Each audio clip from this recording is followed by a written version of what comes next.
പ്രിയ സുഹൃത്തുക്കളെ, ഞങ്ങൾ സ്നേഹാദരങ്ങളോടെ നിങ്ങളുടെ മുമ്പിൽ അവതരിപ്പിക്കുന്നു കരിപ്പറമ്പിൽ കുടുംബചരിതം. ഏവരുടെയും സഹകരണം പ്രതീക്ഷിച്ചുകൊണ്ട് ഞങ്ങളിതാ നിങ്ങളുടെ മുൻപിലേക്ക്.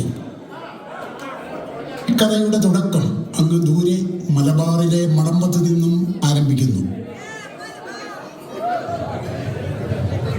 എടി അന്നാമേ, നമ്മുടെ ആനിയമ്മ പെണ്ണ് കാണാനട്ടെ കുട്ടനാട്ടിലെ വെളിയനാടുന്ന് ഒരു കൂട്ടർ വരുമെന്ന് ബ്രോക്കർ കുഞ്ഞപ്പ പറഞ്ഞിട്ടുണ്ട്. അതിനെന്താ കുഴപ്പം? നല്ല കൂട്ടരാണെങ്കിൽ വന്ന് കാണട്ടെ.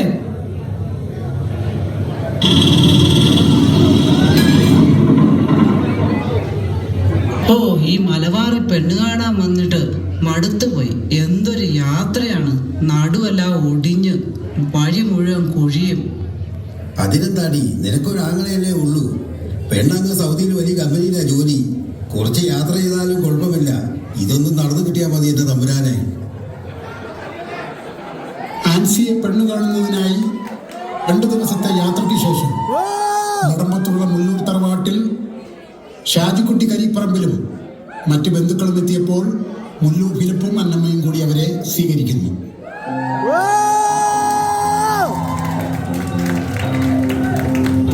എന്നാ പിന്നെ കാര്യത്തിലേക്ക് കിടക്കാം. എടി അന്നാമ്മേ, ആനിയെ ഇങ്ങോട്ട് വിളിച്ചേ.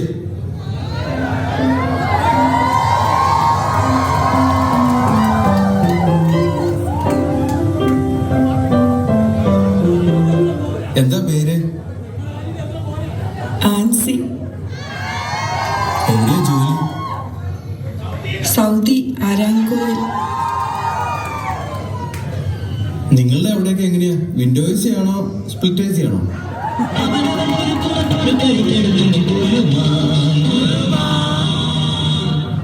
അങ്ങനെയല്ല, ഞങ്ങൾ ബസ്സിലാണ് ജോലിക്ക് പോകുന്നത്.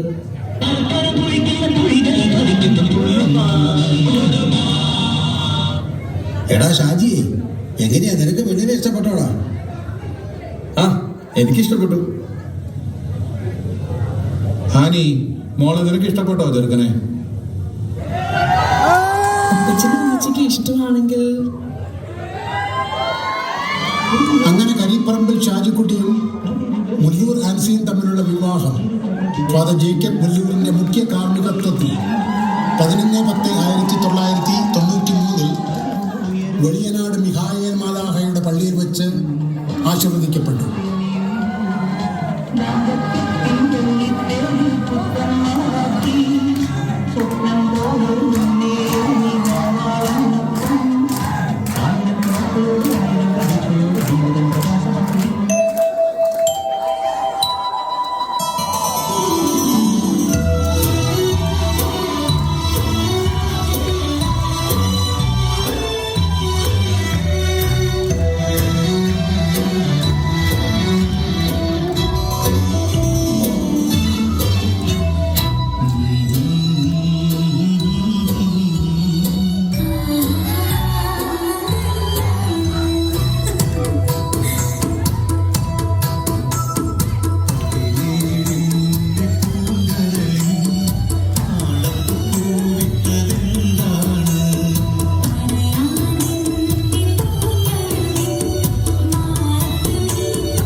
മലബാറിന്റെ മലമ്പ്രദേശത്ത് നിന്നും വെള്ളത്താൽ മൂടിയ വെളിയനാടെത്തിയപ്പോൾ ആൻസിക്ക് മൊത്തത്തിൽ ഒരു കൺഫ്യൂഷൻ. അല്ല ഷായിച്ചായ, ഇതിലേതാ നമ്മളെ സ്ഥലം? എടി ആൻസിയെ, ഇത് മുഴുവൻ നമ്മുടേതാണ്. അങ്ങനെ കുറച്ച് ദിവസത്തെ മധുവിധുവിന് ശേഷം ഷാജിക്കുട്ടിയും ആൻസിയും സൗദിയിലെ ജോലി സ്ഥലങ്ങളിലേക്ക് തിരിച്ചുപോയി.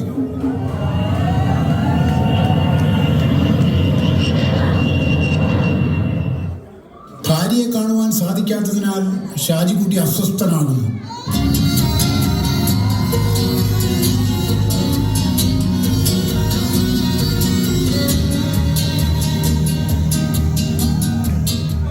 കല്യാണശേഷം അവളെ ശരിക്കൊന്ന് കാണാൻ പോലും പറ്റിയില്ല. അരാങ്കുയിൽ കെട്ടിയവനാന്ന് പറഞ്ഞാൽ അവിടെ കയറ്റില്ല. ഇനിയിപ്പോലെ ആംഗ്ലയാണെന്ന് പറഞ്ഞ് പോയി നോക്കിയാലോ?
ഏപ്രിൽ 13 കുട്ടപ്പായി എന്ന ആൽബിനും 1998 നവംബർ 11 ഏലിയാമ്മ എന്ന എലനും ജനിച്ചു. അതിനുശേഷം 2001 ആൻസിയും 2002 ഷാജിക്കുട്ടിയും മക്കളും UK ബർമിംഗ്ഹാമിലേക്ക് കുടിയേറി.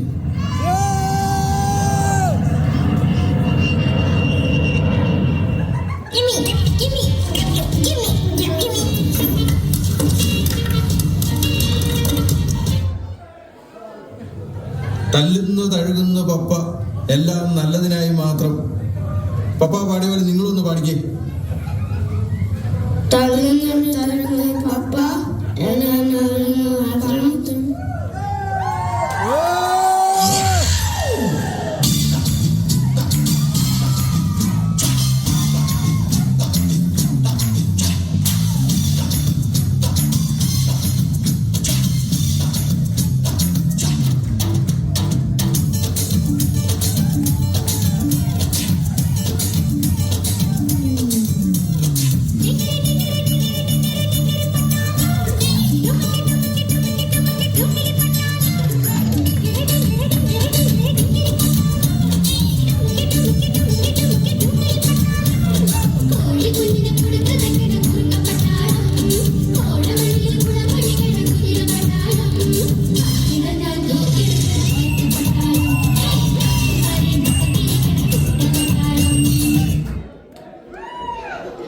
ഏഡിംഗ്ടൺ അബിയിലെ പ്രൈമറി സ്കൂൾ വിദ്യാഭ്യാസവും എഡ്മണ്ട്ഗാമിനിലെ ഹെഡ് ബോയിയായി സ്കൂൾ വിദ്യാഭ്യാസം പൂർത്തിയാക്കിയപ്പോഴും ആൽവിൻ്റെ മുഖ്യ ആരാധകരും കൂട്ടുകാരും 5-6 വയസ്സുള്ള കൊച്ചുകുട്ടികളായിരുന്നു. Alvin Jattai is the best. Alvin Jattai is the best. Come on, guys. Alvin Jattai is the best. Alvin Jattai is the best. Alvin Jattai is the best. Alvin Jattai is the best. ആൽവിന് ബൾഗേറിയയിലെ മെഡിസിന് admission ലഭിച്ചപ്പോൾ അവർ സന്തോഷം പങ്കുവച്ചത് ഈ കൊച്ചു കൂട്ടുകാർക്കെല്ലാം ചിക്കൻ ആൻഡ് ചിപ്സ് വാങ്ങിക്കൊടുത്തുകൊണ്ടായിരുന്നു. ആൽവിനെ ബൾഗേറിയയിലേക്ക് ഈ കൊച്ചുകുട്ടികൾ കരച്ചിലോടുകൂടിയായിരുന്നു യാത്രയാക്കിയത്. ആൽവിൻ്റെ ബൾഗേറിയൻ ജീവിതം ഒരു എത്തിനോട്ടം.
പ്രിയപ്പെട്ട ഭക്ഷണമായ ചിക്കൻ കറി ഉണ്ടാക്കുന്നതിൽ ആൽബിൻ അഗ്രഗണ്യനായി. ആൽബിന്റെ ചിക്കൻ കറി കോളേജ് കുമാരിമാരുടെ ഹരമായി. ഇപ്പോൾ ഈ ചിക്കൻ കറിയുടെ റെസിപ്പിയാണ് ആൽബിൻ ചെറുപ്പം മുതൽ ചിക്കൻ ആൻഡ് ചിപ്സ് മേടിച്ചിരുന്ന ഏഡിൻഡലിലെ ക്ലാസിക് ചിപ്പ് ഷോപ്പിൽ ഇപ്പോൾ ഉപയോഗിക്കുന്നത്. ബൾഗേറിയയിലെ പഠനശേഷം ആൽബിൻ തന്റെ പ്രവർത്തന മേഖല ബർമിംഗ്ഹാമിലെ ക്വീൻ എലിസബത്ത് ആശുപത്രിയിലേക്ക് മാറ്റി. ആൽബിന് പ്രായപൂർത്തിയായെന്നുള്ള തോന്നൽ ഷാജിക്കുട്ടിയെയും ആൻസിയെയും അലട്ടിത്തുടങ്ങി. ആൽബിന് ചേർന്ന ഒരു തുണയെ കണ്ടെത്തിയില്ലെങ്കിൽ ആൽബിൻ വേലി ചാടുമെന്ന് ആൻസി വെളുക്കാപ്പുറത്ത് സ്വപ്നം കണ്ടു. ഇത് സ്വതവേ ഉറക്കക്കുറവുള്ള ഷാജിക്കുട്ടിയുടെ ഉണ്ടായിരുന്ന ഉറക്കം കൂടി ഇല്ലാതാക്കി. അങ്ങനെ മനസ്സില്ലാ മനസ്സോടെ ആൽബിന് ജീവിത പങ്കാളിയെ കണ്ടെത്തുന്നതിനുള്ള ശ്രമങ്ങൾ ബ്രോക്കർ റോബിൻ വഴി ആരംഭിച്ചു.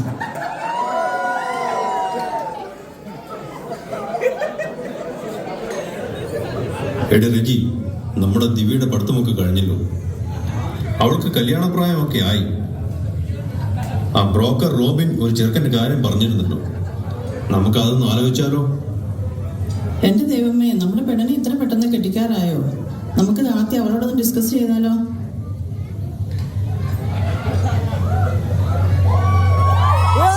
എടി മോളെ, പപ്പ പറയുന്നു നിനക്ക് കല്യാണപ്രായമൊക്കെ ആയെന്ന്. നിനക്കിപ്പോ ജോലിയൊക്കെ ഉണ്ടല്ലോ. എന്താ നിന്റെ അഭിപ്രായം? മമ്മി എന്നീ പറയുന്നേ, എനിക്കിപ്പോഴൊന്നും കല്യാണം വേണ്ട. ഇനി കല്യാണം കഴിക്കുകയാണെങ്കിൽ അത് UK നിന്ന് ഒരു മിനിമം 6 feet ഹൈറ്റുള്ള ഒരു ക്രിമിനൽക്കാരനാണ്. മോളെ, അങ്ങനെയെങ്കിൽ എൻ്റെ കൂടെ ബാംഗ്ലൂരിൽ ഉണ്ടായിരുന്ന ആൻസിയുടെ മകനെ ഒന്ന് ആലോചിച്ചാലോ? കഴിഞ്ഞ ദിവസം ആൻസി ആ ഫേസ്ബുക്കിൽ ഒരു ഫോട്ടോ അപ്ലോഡ് ചെയ്തിട്ടുണ്ട്. ഈ ഫോട്ടോ ഒന്ന് നോക്കിക്കേ. ചെറുക്കനൊരു ഡോക്ടറാണ്. ആ, ഈ ചെറുക്കന്റെ ഫോട്ടോ കണ്ടിട്ട് വലിയ കുഴപ്പമൊന്നുമില്ലല്ലോ. നമുക്കൊന്ന് വിളിച്ച് അന്വേഷിച്ചാലോ?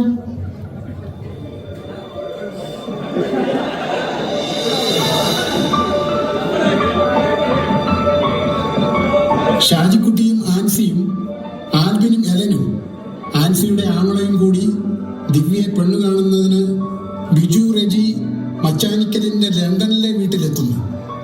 ആദ്യമായി ആൽബിനും ദിവ്യയും തമ്മിൽ കാണുന്നു.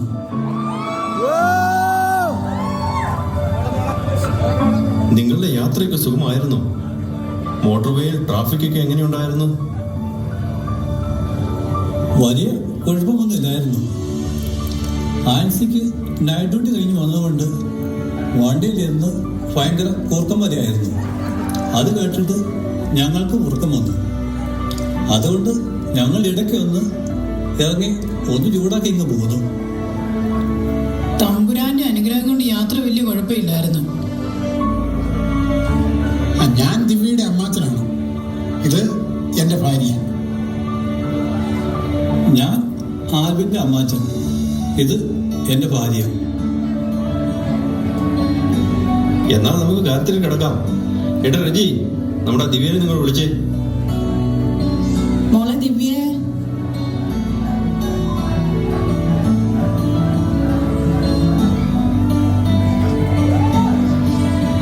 ഇതെന്താ അറിഞ്ഞോളൂ, എനിക്ക് ചായ മതി. അങ്ങനെയെങ്കിലും അങ്ങനെയാകട്ടെ. നീ എനിക്കിപ്പം ചായ തരുവാണെങ്കിൽ ബർമിംഗ്ഹാമിൽ വരുമ്പോൾ ഞാൻ നിനക്ക് ക്ലാസിക്കിൽ നിന്ന് ചിക്കൻ ആൻഡ് ചിപ്സ് മേടിച്ചു തരാം. അവർക്ക് എന്തെങ്കിലും സംസാരിക്കാനുണ്ടെങ്കിൽ സംസാരിക്കുക.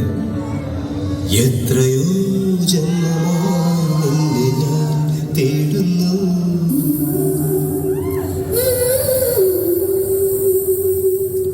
അത്രമേൽ ഇഷ്ടമായി നിന്നെ എൻ പുണ്യമേ.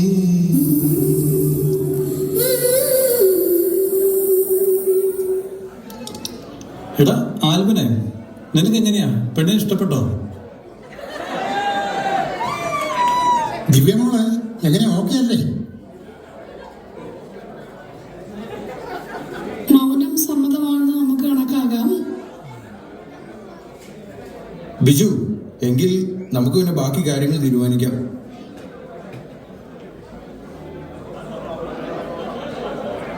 അങ്ങനെ ആൽബിന്റെയും ദിവ്യയുടെയും ഉറപ്പിന്മേൽ 2023 ഡിസംബർ 30 ഉഴവൂർ സെന്റ് സ്റ്റീഫൻസ് ദേവാലയത്തിൽ വെച്ച് ക്ഷണിക്കപ്പെട്ട അതിഥികളുടെ സാന്നിധ്യത്തിൽ മനസ്സമ്മതം നടത്തപ്പെട്ടു.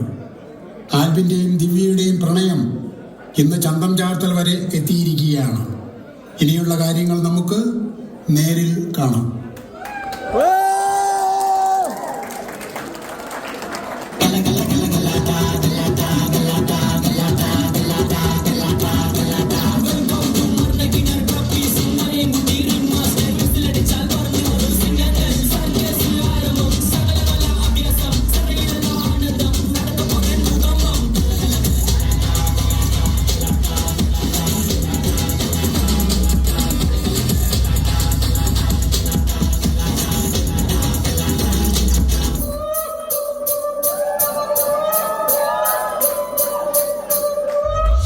ಹೆಚ್ಚಿನ ಮಾತಾಡ